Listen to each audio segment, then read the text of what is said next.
Hi friends, welcome to ಚಿಕೆ ಗಾನಸ್ kitchen. ಇವತ್ತು ನಾನು ತುಂಬಾ ಟೇಸ್ಟಿಯಾಗಿರುವಂಥ ಒಂದು ಸ್ನ್ಯಾಕ್ ರೆಸಿಪಿ ಮಾಡ್ತಾಯಿದ್ದೀನಿ. ನಾನು ಆಲೂಗಡ್ಡೆಯಿಂದ ಬಜ್ಜಿ ಮಾಡ್ತಾಯಿದ್ದೀನಿ.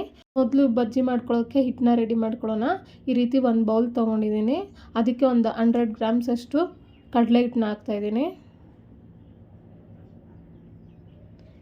ಈಗ 2 ಟೇಬಲ್ ಸ್ಪೂನ್ ಅಷ್ಟು ಅಕ್ಕಿ ಹಿಟ್ಟನ್ನ ಹಾಕ್ತಾಯಿದ್ದೀನಿ. ರುಚಿಗೆ ತಕ್ಕಷ್ಟು ಉಪ್ಪು, 1 ಟೇಬಲ್ ಸ್ಪೂನ್ ಅಷ್ಟು ಖಾರದ ಪುಡಿ, ಹಾಗೆ 1/4 ಟೇಬಲ್ ಸ್ಪೂನ್ ಅಷ್ಟು ಅರಿಶಿನ, ಅರ್ಧ ಟೇಬಲ್ ಸ್ಪೂನ್ ಅಷ್ಟು ಓಂಕಾಳು, ಜಜ್ಜಿರುವಂಥ ಶುಂಠಿ ಅರ್ಧ ಟೇಬಲ್ ಸ್ಪೂನ್ ಅಷ್ಟು, ಸಣ್ಣದಾಗಿ ಕಟ್ ಮಾಡಿದಂಥ ಕೊತ್ತಂಬರಿ ಸೊಪ್ಪು. ಈಗ ಒಂದು ಚಿಟಿಕೆ ಅಷ್ಟು ಸೋಡಾನ ಹಾಕ್ತಾಯಿದ್ದೀನಿ. ಈಗ ಇದಕ್ಕೆ ನೀರನ್ನ ಸೇರಿಸಿ ಹಿಟ್ಟನ್ನ ನೀಟಾಗಿ ಕಲಿಸ್ಕೋಬೇಕು. ಈಗ ಹಿಟ್ಟನ್ನ ನೀಟಾಗಿ ಕಲಿಸ್ಕೊತಾ ಇದ್ದೀನಿ.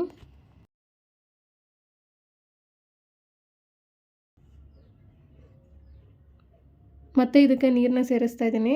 ಇದಕ್ಕೆ ಎಷ್ಟು ನೀರು ಬೇಕೋ ಅಷ್ಟು ನೀರನ್ನ ಸೇರಿಸಿ ನೀಟಾಗಿ ಇದನ್ನು ಕಲಿಸ್ಕೋಬೇಕು.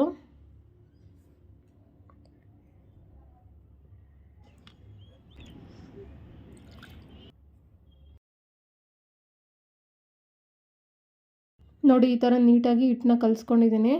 ನೋಡಿ, ಇಷ್ಟು ಗಟ್ಟಿಯಾಗಿ ಹಿಟ್ಟನ್ನ ಕಲಿಸ್ಕೋಬೇಕು. ಈ ಹದದಲ್ಲಿ ಬಜ್ಜಿ ಹಿಟ್ಟು ಇರಬೇಕು, ಆಗ ಬಜ್ಜಿ ನೀಟಾಗಿ ಬರುತ್ತೆ. ಈಗ ಹಿಟ್ಟನ್ನ ಈ ಥರ ನೀಟಾಗಿ ಕಲಿಸಾದ್ಮೇಲೆ ಒಂದು 20 ನಿಮಿಷ ಹಾಗೆ ಬಿಡಬೇಕು. ಈಗ ನಾನು ಈ ಥರ ಒಂದು ಆಲೂಗಡ್ಡೆನ ತೊಗೊಂಡಿದ್ದೀನಿ. ಈ ಥರ ರೌಂಡ್ ಶೇಪಲ್ಲಿ ಇರಬೇಕು. ಇದು ಕಟ್ ಮಾಡಿದಾಗ ರೌಂಡ್ ಶೇಪ್ ನೀಟಾಗಿ ಬರುತ್ತೆ. ಈಗ ಆಲೂಗಡ್ಡೆ ಮೇಲಿದ್ದಂಥ ಸಿಪ್ಪೆನ ನೀಟಾಗಿ ತೆಗೆದಿಟ್ಕೊಂಡಿದ್ದೀನಿ. ಆಲೂಗಡ್ಡೆನ ಮೊದಲು ನೀಟಾಗಿ ಈ ಥರ ಕಟ್ ಮಾಡ್ಕೋಬೇಕು. ಈ ಥರ ಕಟ್ ಮಾಡಿ ತೆಗೆದ್ರೆ ರೌಂಡ್ ಶೇಪ್ ನೀಟಾಗಿ ಬರುತ್ತೆ. ಈಗ ರೌಂಡ್ ಶೇಪಾಗಿ ನೀಟಾಗಿ ಕಟ್ ಮಾಡ್ಕೊತಾ ಇದ್ದೀನಿ. ಇದು ಸ್ವಲ್ಪ ತೆಳುವಾಗಿರಬೇಕು.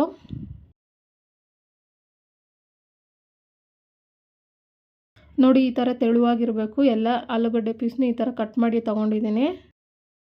ಈಗ ಒಂದು ಬೌಲಲ್ಲಿ ನೀರು ಹಾಕ್ಕೊಂಡಿದ್ದೀನಿ. ಈಗ ಅದಕ್ಕೆ ಕಟ್ ಮಾಡಿದಂಥ ಆಲೂಗಡ್ಡೆ ಪೀಸ್ನೆಲ್ಲ ಹಾಕ್ತಿದ್ದೀನಿ. ಈ ರೀತಿ ಆಲೂಗಡ್ಡೆ ಪೀಸ್ನ ನೀರಲ್ಲಿ ಸೇರಿಸೋದ್ರಿಂದ ಆಲೂಗಡ್ಡೆ ಕಲರ್ ಚೇಂಜ್ ಆಗೋದಿಲ್ಲ. ಈ ರೀತಿ ಆಲೂಗಡ್ಡೆನೇ ನೀರಲ್ಲಿ ಸೇರಿಸಾದ್ಮೇಲೆ ಒಂದು 10 ನಿಮಿಷ ಹಾಗೆ ಬಿಡಬೇಕು. ಈ ನೀರಿನ ಕಲರ್ ಚೇಂಜ್ ಆಗುತ್ತೆ. ಆಲೂಗಡ್ಡೆನ ನೀರಲ್ಲಿ ಹಾಕಿದ್ಮೇಲೆ ಒಂದು 10 ನಿಮಿಷ ಹಾಗೆ ಬಿಡಬೇಕು. ಈಗ 10 ನಿಮಿಷ ಆಗಿದೆ. ಈ ನೀರು ಮತ್ತು ಆಲೂಗಡ್ಡೆನ ಸಪ್ರೇಟ್ ಮಾಡಬೇಕು. ಈ ರೀತಿ ಒಂದು ಜಾಲರಿ ತೊಗೊಂಡಿದ್ದೀನಿ. ನೀರನ್ನ ಮತ್ತು ಆಲೂಗಡ್ಡೆನ ಅದಕ್ಕೆ ಸೇರಿಸ್ತಾ ಇದ್ದೀನಿ. ಈ ರೀತಿ ನೀರಿನಿಂದ ಆಲೂಗಡ್ಡೆ ಎಲ್ಲ ತೆಗೆದಿದ್ದೀನಿ. ಈ ಥರ ನೀರಲ್ಲಿ ಹಾಕಿ ತೆಗೆಯೋದ್ರಿಂದ ಆಲೂಗಡ್ಡೆ ಬಣ್ಣ ಬದಲಾಗೋದಿಲ್ಲ. ಈಗ ನೋಡಿ, ನೀರಿನ ಬಣ್ಣ ಬದಲಾಗಿದೆ. ಈಗ ಹಿಟ್ಟು 20 ನಿಮಿಷ ನೆಂದಾಗಿದೆ. ಈ ಥರ ನಾನೊಂದು ಆಲೂಗಡ್ಡೆ ಪೀಸ್ನ ತೊಗೊತಾ ಇದ್ದೀನಿ. ಈ ಹಿಟ್ಟಿನಲ್ಲಿ ಅದ್ಕೊತಾ ಇದ್ದೀನಿ. ನೋಡಿ, ಈ ಥರ ಆಲೂಗಡ್ಡೆಗೆ ಹಿಟ್ಟು ನೀಟಾಗಿ ಅಂಟ್ಕೋಬೇಕು, ಆಗ ಬಜ್ಜಿ ನೀಟಾಗಿ ಬರುತ್ತೆ.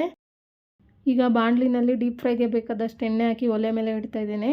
ಎಣ್ಣೆ ಚೆನ್ನಾಗಿ ಕಾದ್ಮೇಲೆ ಒಂದೊಂದೇ ಆಲೂಗಡ್ಡೆ ಪೀಸ್ನಲ್ಲಿ ಹಿಟ್ಟಿನಲ್ಲಿ ಅಜ್ಜಿ ಈ ಥರ ಎಣ್ಣೆಗೆ ಹಾಕ್ಕೋಬೇಕು.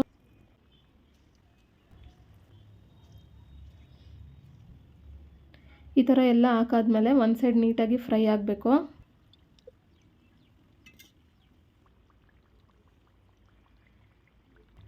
ಈಗ ಒಂದು ಸೈಡ್ ನೀಟಾಗಿ ಫ್ರೈ ಆಗಿದೆ. ಈಗ ಇದನ್ನು ತಿರುಗಿಸ್ಕೊಳ್ಳೋಣ.